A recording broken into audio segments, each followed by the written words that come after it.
Just 2 hours ago, Allied air forces began an attack on military targets in Iraq and Kuwait. These attacks continue as I speak.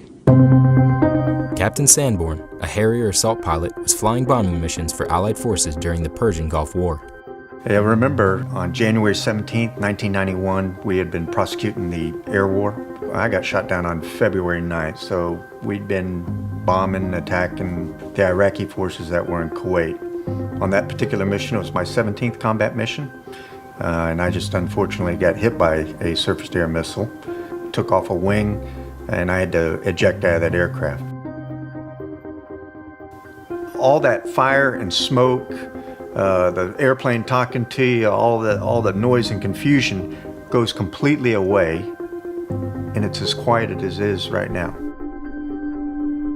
You're hanging in a parachute, 10,000 feet, wearing a green flight suit over a brown desert environment. You have an orange and white parachute overhead. You know, they just shot a missile at you. You just dropped 500-pound bombs on them. I mean, it's like you told them, here I come. And so they saw me coming down, and I was only on the ground for about 20 minutes before the Iraqi forces surrounded me and then physically captured me and took me to their underground bunkers.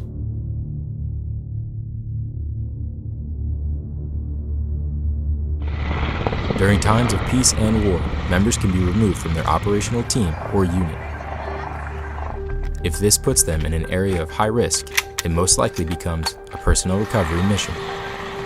When you lose personnel, it's normally ambiguity. You don't know exactly where they are.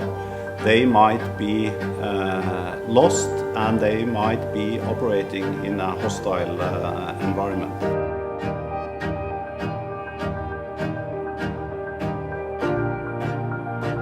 NATO adapts to meet current and complex security environments and be ahead of future threats. One recent adaptation is the introduction of an official NATO Personnel Recovery program. The goal? To mitigate scenarios like the one General Sanborn found himself in as a young pilot. We understood that few nations has the full capability to recover isolated personnel.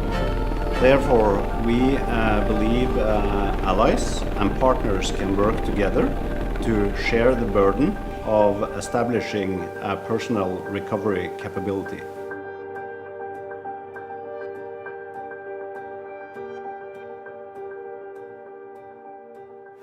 We also need NATO command structure to be able to lead joint personnel recovery operational activity. So NATO is actually perfectly placed to bring all allies and all partners together to establish this capability. If diplomatic efforts fail, the North Atlantic Council decides if military action is needed.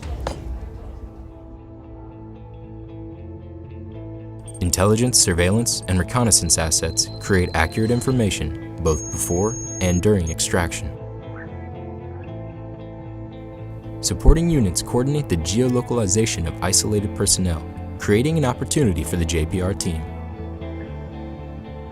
We have always units on short notice to cover this task.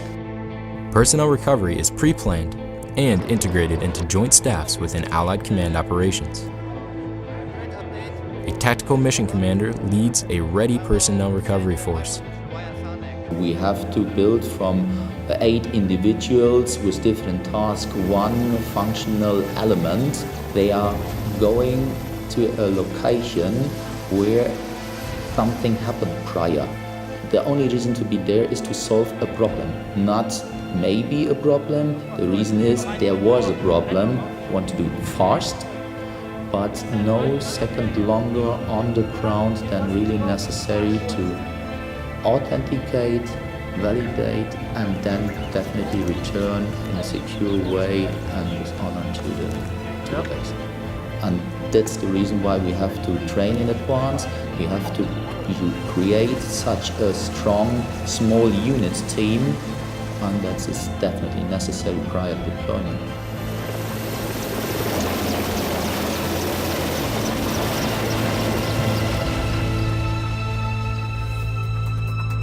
So what we have been able to do over the last 4 years is that we have developed all the necessary training, the necessary terminology, the necessary plans, the necessary directives and interoperability standards, so that the command structure can work together and has the capability to lead joint personnel recovery operations.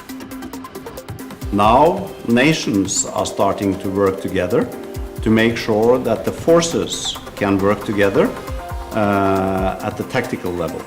That means that the ISR resources and that the extraction forces and that the command and control of the extraction forces actually is starting to form as a capability as well. Allied Command Transformation has built policies to determine JPR authorities within NATO. The doctrine, training, and readiness of NATO JPR increases the potential of recovered personnel and the reintegration with their families. Once you're captured, you're not thinking about the joint personnel recovery at that point. Right now, you're just thinking about pure survival. This is NBC Nightly News with Tom Brokaw. Good evening. The war with Iraq was brief, but for the Americans captured during the bombing and fighting, time couldn't pass fast enough.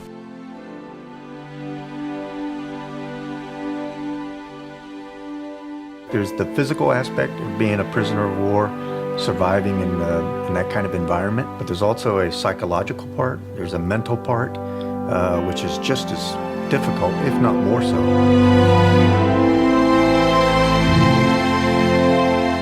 So I think it's important to realize that in addition to the military member, there are extended family members who are also drastically impacted by this, but in a completely different way. It's a different trauma for us, the not knowing, and to have to wait patiently without sometimes a lot of information. I think, you asked if it had changed him. I think it's impossible to go through any kind of trauma that doesn't change you. How it changes you, though, and the encouragement in this is that it doesn't have to be a devastating part of your life from which you never recover.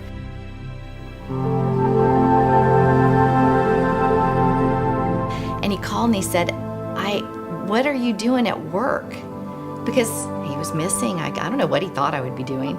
But my response to him was, well, one of us has to have a job, and I didn't know where you were. And he laughed at that. And I remember thinking, oh my goodness, he can still laugh. That's a really good sign. Now, in perspective, when you put it in perspective, our son, who's now a Marine, is not much younger than we were when we went through that. And I think, gosh, we were really, really young. But one thing I will say is I have a lot of confidence in our military training. If you give up hope, you've given up everything. So you got to believe in faith that either your own services is going to be there or the Joint Personnel Recovery team that is put together. There's some professionals out there. We've thought long and hard about that kind of stuff. The dynamic, complex, and interconnected operating environment creates a greater need for effective personnel recovery capabilities. NATO JPR assists allies in reducing risk of lives while maintaining the welfare of their citizens, including the tens of thousands of servicemen and women who deploy in operations each year.